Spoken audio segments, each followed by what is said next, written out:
같이 일어나셔서 하나님께서 오늘 주신 말씀 마태복음 2장 1절부터 9절까지의 말씀 한 절씩 천천히 읽겠습니다. 헤롯 왕 때에 예수께서 유대 베들레헴에서 나심에 동방으로부터 박사들이 예루살렘에 이르러 말하되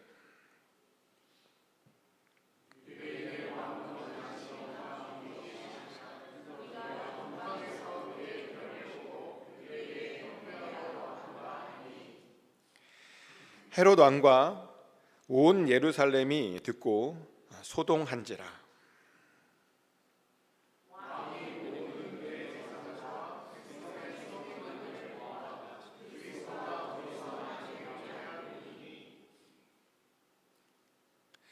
이르되 유대의 베들레헴이오니 이는 선지자로 이렇게 기록된 바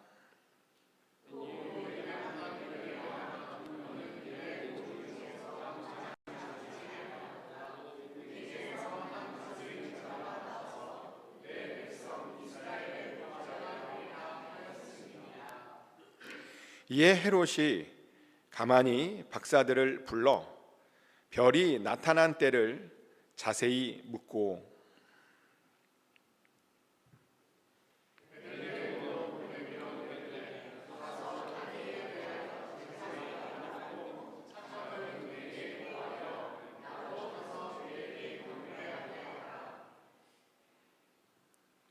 박사들이 왕의 말을 듣고 갈새 동방에서 보던 그 별이 문득 앞서 인도하여 가다가 악이 있는 곳 위에 머물러 서 있는지라.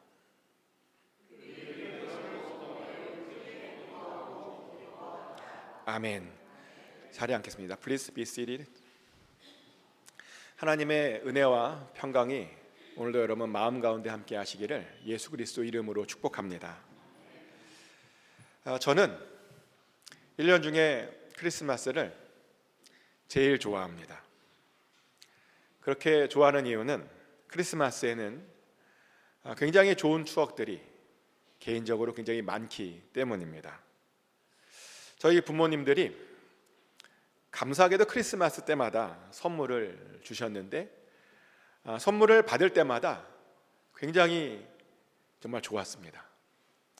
또 친구들과 젊었을 때는 친구들과 캐롤을 부르며 밤새 재밌게 놀았던 그 기억도 굉장히 좋은 기억으로 남아 있습니다. 또 여자친구와 싸웠던 것도 좋았습니다. 크리스마스 때 많이 싸워요. 지금은 결혼하다 보니까 그 싸웠던 것도 모두 다 추억이 되었습니다. 저는 이렇게 크리스마스를요 굉장히 좋아합니다. 하지만 저와 다르게 세상 사람들은 크리스마스를 이렇게 별로 좋아하는 것 같아 보이지 않습니다. 그래서 그들은 크리스마스를 크리스마스라고 부르지 않고 뭐라고 부르죠? 헐리데이라고 부르고 있죠. 그렇게 크리스마스의 주인공인 아기 예수를요 자꾸만 지우려고 하고 무시하려고 합니다. 근데 사실 이렇게 된 역사가 꽤 사실은 오래되었습니다. 무려 예수님께서 태어나실 때부터 그런 일이 있었습니다. 그날을 싫어했던 대표적인 사람 중에 누가 있냐면 헤롯 왕이 있었죠. 헤롯 왕은 예수님의 탄생을 굉장히 너무너무 싫어했습니다. 그래서 그는 아기 예수가 태어났다는 말에 그를 죽이려고 했죠. 하지만 그런 시도에도 불구하고 예수님께서는 정말 하나님의 은혜로 무사히 2000년 전에 우리 가운데 우리 속으로 태어나셨습니다. 그런데 안타까운 것은 그렇게 예수님께서 분명히 태어나셨음에도 불구하고 여전히 세상 사람들은 그런 역사 속에 계신, 역사 속으로 오신 그 예수님을 자꾸만 지우고 싶어 합니다. 그러면 뭐라고 말하냐면 예수님께서 실존 인물이 아니다라고 말을 합니다. 예수님을 그냥 허구의 인물이다라고 말합니다. 그러며 말하기를 그 증거가 뭐냐? 동방 박사가 따라온 그 별이 바로 그 증거랍니다. 성경은 뭐라고 말하냐면 동방박사들이 별을 따라오다가 갑자기 그 별이 아기가 있는 곳에 머무르다 보니 그들이 그 예수님을 발견할 수 있었다라고 우리에게 말하고 있죠. 근데 이 말을 들으면서 어떻게 여러분들도 이상하다라고 혹시 느끼신 분 계십니까? 별이 막 사람들을 인도하고 어느 장소에 멈추었다가 그렇게 되는 것이 좀 마음이 불편하신 분 혹시 계셨습니까? 솔직하게 말씀드리면 저도 예전에는 좀 이 말이 되지 않지 않나? 라는 그런 생각을 했습니다. 도대체 어떻게 저 멀리 있는 별이 사람들을 인도할 수 있다라고 말하는 것일까요? 또 어떻게 별이 갑자기 멈추었다라고 말할 수 있는 것일까요? 비행기도 아닌데 말이죠. 그러다 보니 많은 사람들이 이 장면을 보고 참 말도 안 되는 소리다라고 그런 말들을 많이 합니다. 그러면 뭐라고 말하냐면 이 동방박사 이야기가 다 소설 아니냐라고 말을 합니다. 그러며 이 동방박사 이야기가 나오는 그 예수님 이야기도 소설이다라고 말을 합니다. 그런데요, 어떤 천문학자가 이것이 소설이 아닌 것을 발견했습니다. 그분은 한국의 서울대학교에서 천문학을 가르치시는 그런 분이신데 그분이 이제 이것을 보고 연구를 해봤대요. 헤롯이 죽은 연대와 동방박사가 본 별들을 연구해 본 겁니다.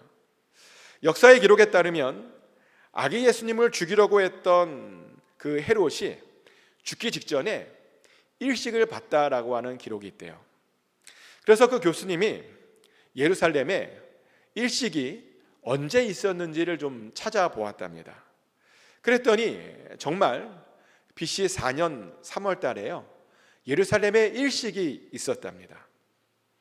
그 말은 예수님이 BC 4년 이전에 태어났다라는 그런 것이죠. 그래서 그분이 또 뭘 찾아봤냐면 그럼 BC 4년 그 근방에 예루살렘 근처에 있었던 별들 중에 혹시 이상한 움직임을 가진 그런 별들이 있었는지를 좀 더 찾아보았답니다. 그랬더니 놀랍게도요, 예루살렘 근처에 그 당시에 3개의 이상한 별의 움직임이 있었음을 발견했답니다. BC 11년에는 헨리의 성이 있었고요, 그래서 그 헨리의 성이 하늘을 돌아다니고 있었답니다. BC 7년에 5월과 10월과 12월에는 3번이나 목성과 토성이 일직선상에 있다 보니까 밝게 별이 빛났고 또 그 행성들이 심지어 역행현상을 일으켰다라고 말합니다. 역행현상이 뭐냐면 원래 행성들은 한 방향으로 가게 되어 있죠. 근데 가끔은 이 지구의 속도 차이로 인해서 아주 특별한 때에는 특별한 위치에 그 별들이 가만히 있든지 아니면 가야 하는 방향의 반대 방향으로 가게 되는 그런 현상처럼 보일 때가 있습니다. 그리고 우리는 그런 현상을 뭐라고 부르냐면 역행현상이다라고 부릅니다. 그런데요, 그런 역행현상이 무려 BC 7년에 3번이나 있었다라고 말합니다. 또한 BC 5년에는 초신성 폭발도 있어서요, 아주 환한 별을 다 볼 수 있었고 덕분에 밤하늘이 굉장히 환했다라고 하는 그런 기록이 남아 있습니다. 놀라운 이야기 아닙니까? 진짜 성경 말씀대로요, 별 같은 것들이 우리 눈으로 보기에 제멋대로 움직인 것처럼 보였다는 겁니다. 그리고 한 곳에 가만히 머물러 있어서 환하게 비추고 있었다는 겁니다. 그래서 별을 따라 움직였다라고 하는, 그래서 아기 예수를 발견했다라고 하는 그 동방박사들의 말이 거짓말이 아니었다는 것이죠. 근데 과학과 역사를 모르는 어떤 사람들은 어떻게 별이 막 움직이느냐라고 말하고 또 어떻게 한 곳에 가만히 멈출 수 있느냐라고 말을 합니다. 그런데 그런 분들이 오히려 과학에 대해서 잘 모르시는 겁니다. 과학은 오히려 성경이 이렇게 사실이라고 말을 합니다. 그리고 또 그들이 잘 따지는 것 중에 이런 것이 있죠. 뭐 또 따지냐면 어떻게 처녀의 몸에서 아기가 태어날 수 있느냐라고 따집니다. 그런 일은 절대로 있을 수 없는 일 아니냐입니다. 그런데요, 그들이 잘 모르시는 것이 있는데, 마리아가 처녀의 몸으로 혼자 아이를 만든 것이 아니고요, 분명히 성령을 통해서 성령에 따라 임신이 된 겁니다. 그리고 놀랍게도 마리아가 정상적으로 10개월 동안 임신을 하고 있었고요, 정말 10개월 만에 정상적인 분만을 한 겁니다.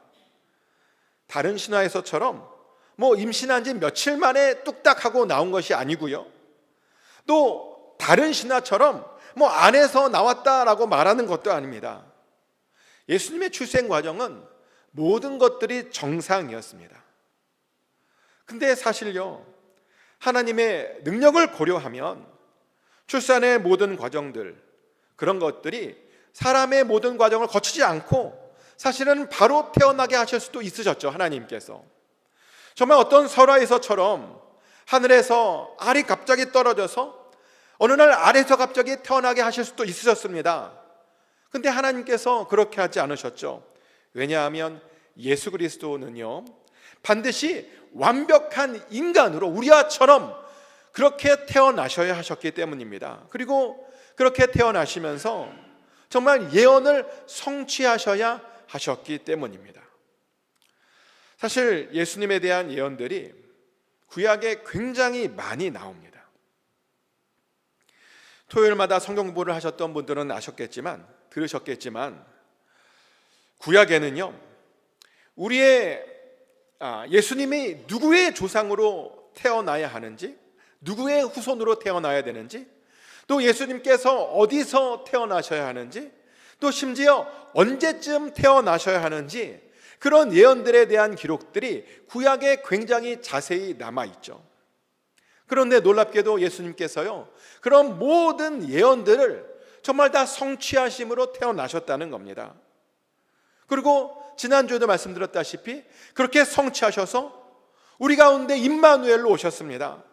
그러면서 우리의 모든 죄를 다 사해 주셨습니다.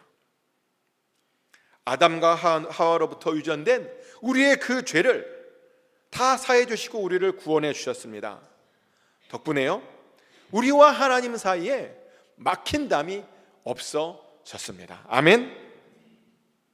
그런데도요, 어떤 사람들은 예수님이 자기는 안 믿어진답니다. 예수님만 안 믿어지는 것이 아니라 아담과 하와 이야기도 안 믿어진답니다. 아담과 하와 이야기는 그냥 신화 이야기 아니냐입니다. 그런데요, 아담과 하와 이야기도 절대로 신화 이야기가 아닙니다.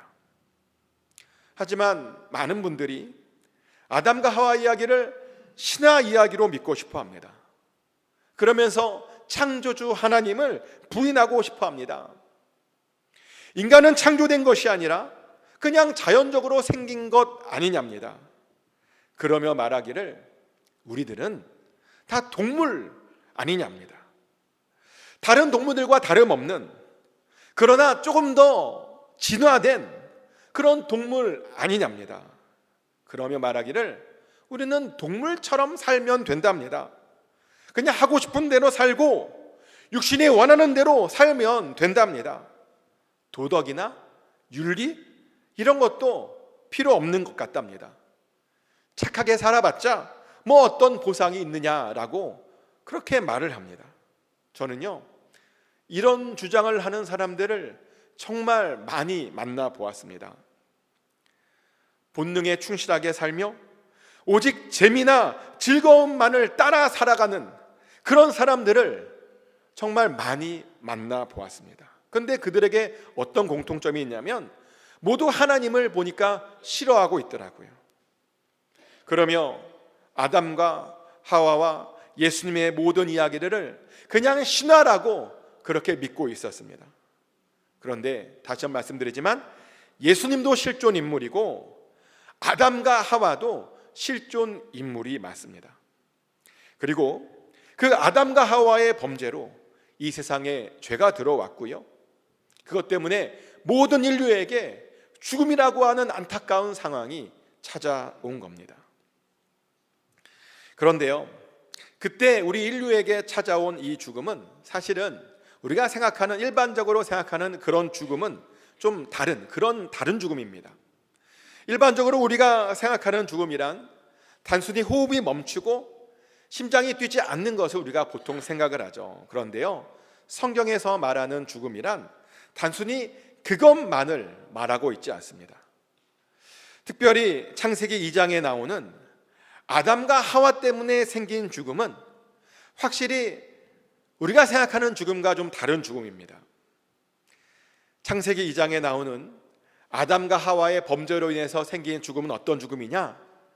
영적인 죽음을 말합니다. 우리 사람들에게는, 동물에게는 없는 영이라고 하는 것이 있습니다. 실제로 동물에게는 영이 없어요. 그래서 동물들은 하나님께 예배하지 않죠. 하나님을 절대로 찾지 않고 하나님을 구하지 않습니다. 하나님께 기도하지 않습니다. 왜냐하면 영이 있어야만 그 영이신 하나님께 예배하고 찾고 기도할 수 있기 때문이죠. 그런데요, 아담과 하와가 범죄함으로 그 영이 죽어버렸습니다. 그러다 보니, 그 영이 죽다 보니 하나님과 점점 멀어졌고요, 그래서 자연적으로 육체도 서서히 죽게 된 것입니다. 확실히요, 영이 죽잖아요. 그러면 하나님과의 관계가 점점 멀어지게 됩니다. 선악과를 먹기 전에는 하나님이 전혀 두렵지 않았습니다. 선악과를 먹기 전에는 하나님과의 관계가 굉장히 좋았습니다. 그들이 얼마나 많이 하나님과 대화했는지 모릅니다. 심지어 그들은요, 하나님을 직접 볼 수 있었습니다. 하지만 선악과를 먹고 났더니, 그래서 영이 죽다 보니 하나님이 이유 없이 미워졌고 두려워졌습니다. 그래서 그들은 하나님을 피해 다녀야만 했습니다. 하나님께서 부르시는데도 무서워서 감히 가까이 가지 못했습니다. 그런데요, 바로 이것이 영적인 죽음입니다. 그리고 그렇게 영적으로 죽었더니 그 안에 죄성이 들어갔고, 그 죄가 결국은 그들로 하여금 육체적인 죽음에까지 이르게 만들었던 겁니다. 그런데요, 이런 영적인 죽음의 가장 큰 부작용은 자신마저 자신을 사랑하지 못하게 된다는 겁니다. 실제로 그들은 그들의 죄성으로 인해서 자기 자신을 사랑하지 못하게 되었습니다. 자기들의 상태를 부끄럽다고 생각했습니다. 그래서 그들은 자기 자신들을 가리기 위해서 옷을 지어 입어야만 했습니다. 또 그들은요, 자신이 분명 잘못해놓고 서로 상대방 탓하면서 서로 상대방을 원망하기 시작했습니다. 영이 죽었더니요, 이런 말도 안 되는 그런 죄성이 나온 겁니다. 그런데 안타까운 것은 그 죄성이 지금까지도 계속 우리들에게 유전되어 오고 있다는 겁니다. 그러다 보니요, 자꾸 우리들도 우리 자신을 싫어하게 됩니다. 내 모습이 싫고, 내가 처한 상황이 싫고, 내 남편이 싫고, 내 아내가 싫고, 내 자식이 싫습니다. 자꾸만 남의 떡이 더 커 보이고 남의 것이 더 좋아 보입니다. 또 자꾸 하나님이 부담스럽게 느껴집니다. 그래서 자꾸 하나님께 나아오는 것이 정말 점점 원하지 않게 됩니다. 그래서 자꾸 이런 핑계 저런 핑계를 대고 하나님 앞에 나오지 못하는 것에 대한 그런 자기 합리화를 자꾸만 우리가 합니다. 또 내 잘못인데 자꾸만 다른 사람들을 정죄합니다. 환경을 탓하고 사회를 탓하고 정부를 탓합니다. 대통령을 탓하고 조상들을 탓하고 자꾸만 이웃을 탓합니다. 다 남편 탓하고 아내를 탓하고 자식을 탓합니다. 그런데요, 이 모든 것들이 사실은 다 유전된 죄악입니다. 그런데 감사하게도 예수 그리스도께서 우리가 가지고 있는 이 모든 죄의 문제들을 단번에 해결해 주시려고 이 땅 가운데 아기 예수의 몸으로 오셨습니다.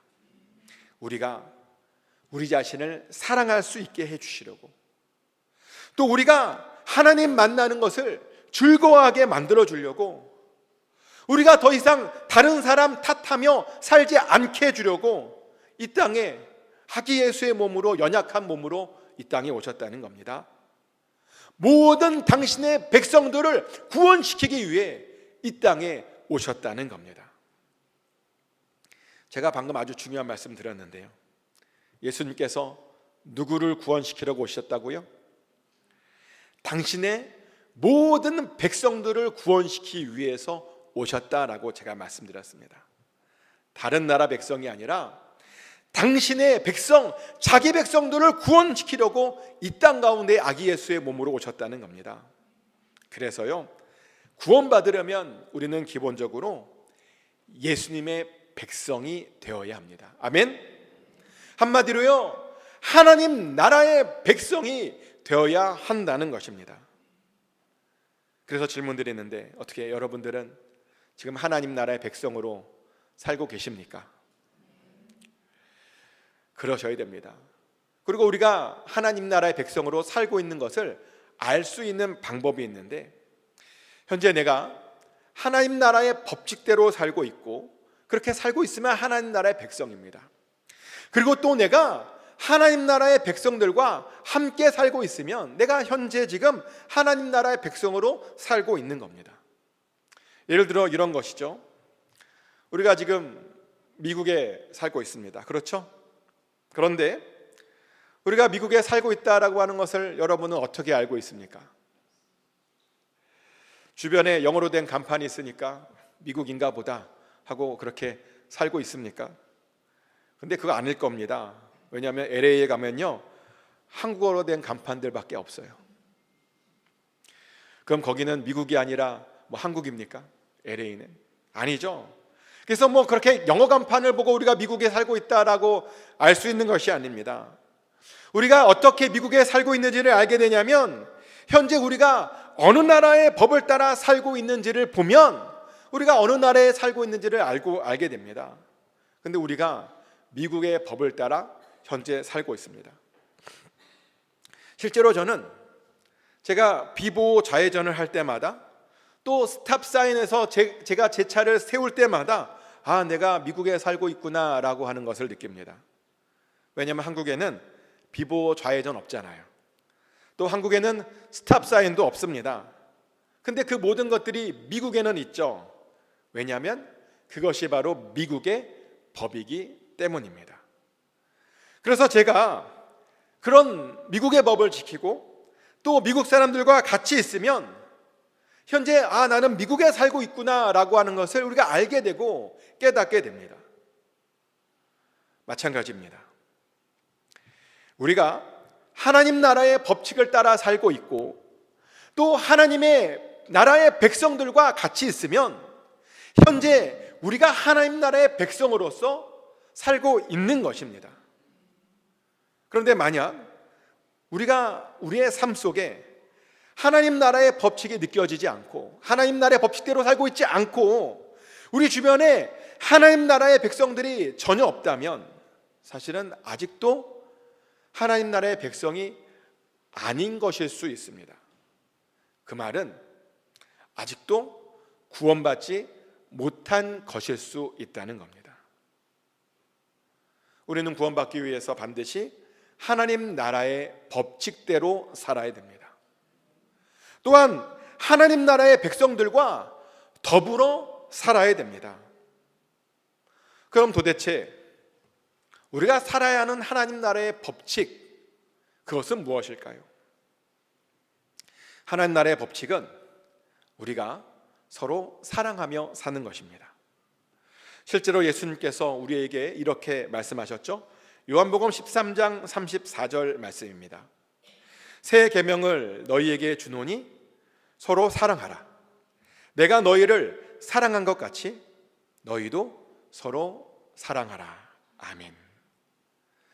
예수님께서 우리에게 주신 새로운 하나님 나라의 법칙은 무언가? 우리가요, 서로 사랑하는 것이랍니다. 아무리 미운 짓을 해도, 그럼에도 불구하고 어떻게든 이해해 주는 것, 그것이 하나님 나라의 법칙이랍니다. 서로의 단점을 덮어주는 것, 그것이 바로 하나님 나라의 법칙입니다. 그래서 우리는 그 하나님 나라의 법칙대로 살아야 됩니다. 그런데요, 우리가 더욱더 그렇게 서로 사랑해야 하는 또 다른 이유가 있는데요. 왜냐하면 제가 항상 말하죠, 우리가 서로 사랑해야, 그래야 하나님께서 계신 것을 우리가 이 세상 사람들에게 보여줄 수 있기 때문입니다. 많은 사람들이 이런 말을 합니다. 도대체 하나님이 어디에 계시는 거냐? 자기가 보기에는 하나님이 계신 것을 내가 볼 수 없다라고 말을 합니다. 그런데요, 하나님은 오늘도 살아계셔서 우리 삶 가운데 역사하고 계십니다. 아멘? 그 증거가 있냐고요? 네, 있죠. 우리 안에 있는 그 사랑이, 바로 그 사랑이 하나님의 살아계심의 증거입니다. 실제로 성경은 우리들에게 이렇게 말하고 있습니다. 요한일서 4장 12절 말씀입니다. 어느 때나 하나님을 본 사람이 없으되 만일 우리가 서로 사랑하면 하나님이 우리 안에 거하시고 그의 사랑이 우리 안에 온전히 이루어지느니라. 아멘. 우리는 하나님을 볼 수 없죠. 하지만 우리가 서로 사랑하면, 하나님이 그래서 우리 안에 거하시면 세상 사람들이 그 사랑을, 그 하나님을 볼 수 있게 된다라고 말합니다. 그래서 우리는 하나님이 우리와 함께 하심을 나타내기 위해, 하나님의 살아계심을 보여주기 위해 반드시 서로 사랑해야 합니다. 하지만 사랑이 쉽지 않죠. 어떤 분이 이런 고백을 하는 것을 들은 적이 있었는데요, 50평생 그 인간과 살았는데도 그 인간을 아직도 사랑하지 못하겠다라고 하는 그런 고백을 들은 적이 있습니다. 내 배 아파서 난 저 왼수, 그 왼수도 아직도 사랑하지 못하겠다라고 그런 고백도 들은 적이 있습니다. 그런데 어떻게 남을 사랑할 수 있겠냐고, 정말 쉽지 않은 것 같다고. 하지만요, 쉽지 않은 그것, 우리가 서로 사랑해야 합니다. 왜냐하면 그래야 하나님께서 우리와 함께 하심을 우리가 세상 가운데 보여줄 수 있기 때문입니다. 그리고 그래야 임마누엘로 오신 그 예수의 목적이 바로 우리를 통해서 이루어지는 것이기 때문입니다. 그런데요, 사실 저는 그렇게 걱정하지 않습니다. 왜냐하면 예수 그리스도께서 오심으로 이미 하나님께서 우리와 함께 계시게 되었고, 그래서 우리는 우리의 힘이 아닌 예수님의 힘으로 우리가 서로를 사랑할 수 있게 되었기 때문입니다. 실제로 우리가 서로를 얼마나 사랑하고 있습니까? 여러분들은 잘 모르시겠지만 저에게는 가끔 어떤 전화가 와요. 어떤 전화가 오느냐? 전화가 와서 요즘 어떤 분이 굉장히 어려워 보이는데 자기가 좀 도와줄 거 없냐라고 물어보는, 어떻게 도와주었으면 좋겠냐라고 물어보는 그런 전화들이 종종 옵니다. 근데 왜 저에게 그런 전화를 할까요? 사랑하기 때문입니다. 예수 그리스도를 통해서 하나님께서 이미 우리와 함께 하시기 때문에 우리가 그렇게 서로가 서로를 사랑할 수 있게 된 겁니다. 그리고요, 그것이 바로 사실은 크리스마스의 기적입니다. 제가 지난주에 우연치 않게 어떤 논문 하나 보았는데, 그 논문에 보니까 논문에서 뭐라고 말하냐면, 우리는 원래 다른 사람들을 사랑할 수 없도록 태어났대요. 우리는 본성상 원래 우리는 굉장히 그렇게 이기적인 존재로 태어났답니다. 자연스럽게. 그런데 놀랍게도 예수님께서 그런 이기적인 우리들을 바꾸어 주셨습니다. 그래서요, 우리가 서로를 사랑할 수 있게 해준 겁니다. 기적이 일어난 겁니다. 어떻게요? 예수님께서 아기 예수로 우리 가운데 오셔서 우리와 임마누엘로 함께 하시다 보니 그런 기적이 우리 가운데 일어난 겁니다. 그런데요, 우리가 그런 기적을 단지 일회적인 그런 기적으로 만들어서는 안 됩니다. 이 기적이 계속 되어야 합니다. 계속 끝까지 서로 사랑해야 합니다. 그것이 바로 예수님의 법을 지키는 것이고 예수님께서 우리와 함께 하심을 보여주는 겁니다. 축복하는 것은 이번 크리스마스에도 더욱 뜨겁게 사랑하심으로 우리와 함께 하신 그 살아계신 하나님을 이 세상에 보여주고 증거할 수 있게 되시기를, 꼭 그렇게 사시기를 예수 그리스도 이름으로 축복합니다.